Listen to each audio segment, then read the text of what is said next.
Cortland Simmons with you back on the CS Racing Report, and we're talking about all of the Super Saturday and Super Sunday races that are, of course, constitute the menu of great events that are the major preps for the Breeders' Cup World Thoroughbred Championships. And on Sunday, on the 30th of September, the John Henry Turf Championship will be run at Santa Anita. That's going to be a mile and a quarter, $200,000 for 3-year-olds and up. Fashion Business is going to be the feature course in that event. We'll talk more about that in the recap show of the John Henry, along with the other Super Saturday and Super Sunday races. And also on Sunday will be the Oklahoma Derby. It's another group of 3-year-olds running at a mile and 8, 3-year-olds at Remington Park. $400,000, a very strong grade 3 for a $400,000 purse. Surprised it's not a grade 2 race.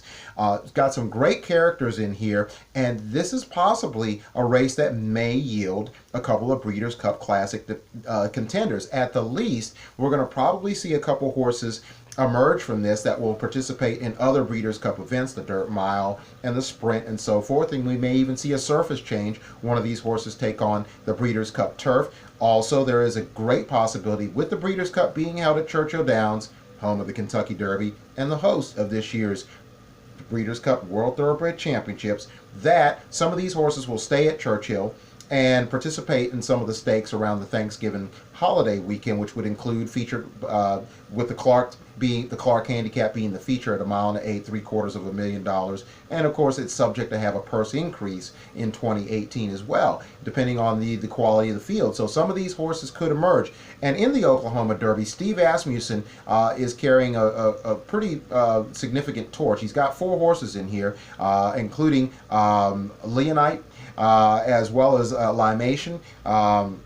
And so he's the winner of the Super Derby. He's got 4 in here. Retirement Fund is also in here, along with Combatant, who was on the Triple Crown Trail earlier in the year before he went off of it after the Arkansas Derby. So it's very interesting. Let's take a look based on the post positions. LIONITE, or LIONITE, however you want to pronounce it. He was 4th in that Super Derby at a mile and a 16th at Louisiana Downs. He's at 10-1, and he's a horse that has some speed. He just really kind of dulled out in the Super Derby. This is his opportunity to redeem himself and at least get a check whether there's any Breeders' Cup aspirations or not. WOODERSON is a horse that's getting a lot of buzz. He was very good in winning a mile and 1/8 allowance in 150 3/10 for Todd Pletcher. He is 4-1, so he's getting that play. It'll be interesting to see at post time what he'll get. He's coming in off the road to invade Remington Park at 4-1. Believe in Royalty won the Ellis Park Derby. The buyer was about an 81, so that puts him on the outside looking in speed wise. He's 20-1.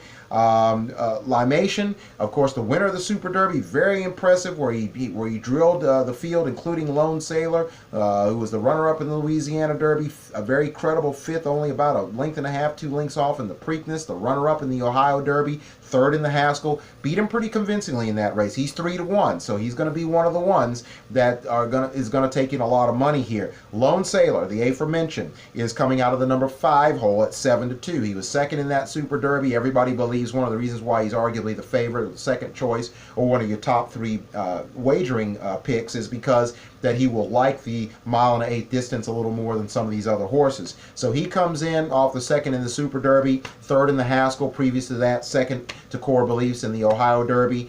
He's been playing the Derby circuit and staying on the 3-year-old trail. Will Tom Amoss, after this, decide to maybe step into the really deep waters of the Breeders' Cup Classic? If he's impressive here, that's a possibility. My guess is going to be he's going to either find another Breeders' Cup race, or he's going to be looking at the Clark handicap as Lone Sailor's Breeders' Cup Classic for all intent and purposes. So he comes in at 7-2 coming out of the 5.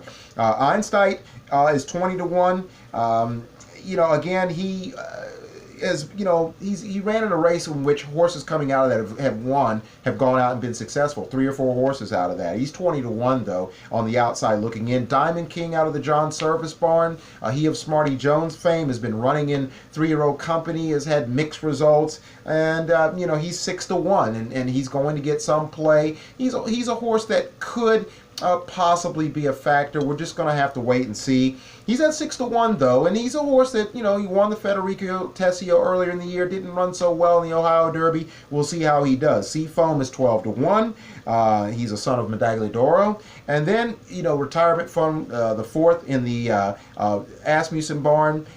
Again, there's question marks on him. He's 30-1. He's definitely the outsider or the weak link, the mole of the Steve Asmussen group. And then a horse that was supposed to run just this previous week in the Pennsylvania Derby. First Mondays, a son of Curlin. He was third in the local prep to Axelrod, the Smarty Jones Stakes. Decided not to participate in the $1 million Pennsylvania Derby. He's in here at 8-1, and I think people believe the reason why is because he did run credibly against Axelrod, even though he was well beaten, and he comes in out of the 11 hole at 8-1. It'll be interesting to see if it was the right move to make to come to Remington Park and face the Asmussen 4 along with some of these other horses. So that's your field for the Oklahoma Derby. I do like the Super Derby winner in here. I do think that Lone Sailor is a horse that you would use underneath because he has been stakes place and stakes, he's had some really good top 3, top 4 finishes. He's a horse that you would, look at to play underneath if you're not picking him to all-out win it outright. And then Combatant is a horse. He's 12-1 out of the Asmussen barn. Can he step up into it? It's an interesting betting race. I think some people are going to make some basic snap judgments on this, believing that Diamond King's not that good, that Combatant had his run earlier in the year, and he's still not a top-tier horse. But I do think that Todd Pletcher's horse, WOODERSON, is going to get some play. He's going to be a horse that you're going to use in either your exactas, your try, and your superfectas, whether you decide to focus on one way of wagering or all of the above. So that's going to be very interesting. I like the Super Derby winner in here. I'm kind of intrigued by First Mondays and Todd Pletcher's horse, WOODERSON. This race is probably as hard to predict as to who can win or who can occupy the top 4 spots as from a betting standpoint and from a visual standpoint as any 3-year-old race of the year. But a very interesting Oklahoma Derby to be run at 1.8 miles for 3-year-olds at Remington Park. $400,000 on the line in this Grade 3 test. We'll have a recap of the Oklahoma Derby along with all the other graded events on this Super Saturday and Sunday on the CS Racing Report.